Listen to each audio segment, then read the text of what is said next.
Magiging okay ang week na ito simula April 6 hanggang April 12 para sa inyo. Pag-usapan natin kung bakit. Aries, simula ngayong linggong ito, maaaring mas ma-manage mo na ang iyong mga emotions. Ngayon yung time na mas maiisipan mong gumawa ng mga bagong routine na mas makakabuti para sa iyo. Makakatulong din itong linggo na ito para mas ma-release mo na yung stress mo. Pwedeng may mga bagay ka ding bagong matutunan ngayon or subukang aralin.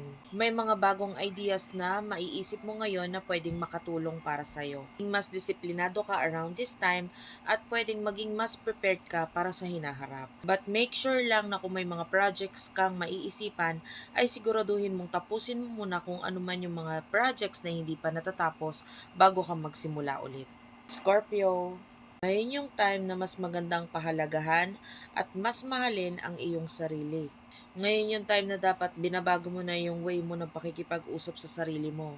Kumbaga huwag ka masyadong maging harsh pagdating sa sarili mo. Alam mo yun? Tanggalin mo na rin yung mga negativity at mas mag-focus ka dun sa mga bagay na mas magbibigay ng victory para sa'yo. Malaki ang may tutulong ng week na ito para mas mabago mo yung pamumuhay mo sa araw-araw. Pwede ang iba sa inyo ay may mga changes na gagawin at may mga bagay ka ding matututunan next week. Maganda kung magfo-focus ka sa mga hobbies mo or mga bagay na nakakapagpasaya sa'yo or pumunta ka sa mga museum or galleries kung saan mas marami ka pang matututunan. Ine-encourage ka ng panahon ngayon na gawin mo yung mga bagay na tingin mong imposible noon. Basta maging positive thinker ka lang kasi wala namang imposible para sa'yo. Bali paghandaan mo kasi sa mga susunod pang linggo na darating sa'yo, magiging mas busy ka na. Basta maniwala ka lang sa sarili mo, sa angking talento mo, skills mo at talino mo dahil itong linggo na ito ay maaaring magdulot para masimulan na yung pagbabago sa buhay mo. Leo, may bagong adventure para sa'yo. Punong-puno ang week na ito ng transformation para sa buhay mo. Maaaring nakaranas ka ng mga tensyon or mga chaos nitong mga nakaraang linggo or even buwan sa buhay mo. Pero ngayong linggo, you are moving forward. Makikita mo na rin sa wakas kung ano man yung kagandahan na naidulot ng kaguluhan nitong mga nakaraan. Now is the time to start any artistic endeavor or mga gusto mong simulan para mas ma-enhance pa yung talents mo. For single, napakaganda rin itong time na ito for dating. I-prepare mo yung sarili mo kasi magiging harmonious na yung mga connections sa buhay mo ngayon. Whether personal or life or sa career mo. At yon ay magsisimula sa linggong ito. Be sure lang na mag-i-slow down ka at huwag masyadong magmamadali ha. Sagittarius, ngayon yung time na mas aalagaan mo yung sarili mo. Ngayon yung time na mas mapapatunayan mo na kahit may mga conflict sa paligid mo, ay magiging mataas pa rin ang pagtingin mo sa sarili mo at ganun na rin ang ibang tao sa'yo.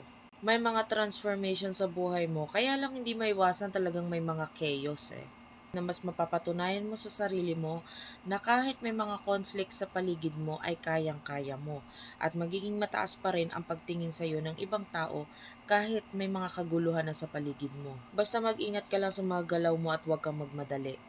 Ngayon yung week na mas may embrace mo yung stagnation or walang kagalaw-galaw pero okay lang din kasi hindi ka naman dapat talaga nagmamadali ngayon. Tutulungan ka ng linggo na to na maging mas patient. Kung bakit ko sinasabing maging patient ka, kasi ngayon yung time na may mga mag-o-open na doors para sa'yo through your friends. Bali may mga connections ka or mga kaibigan na makakatulong sa'yo para ikaw ay umangat. Capricorn, magiging sweet ang linggo na ito para sa'yo.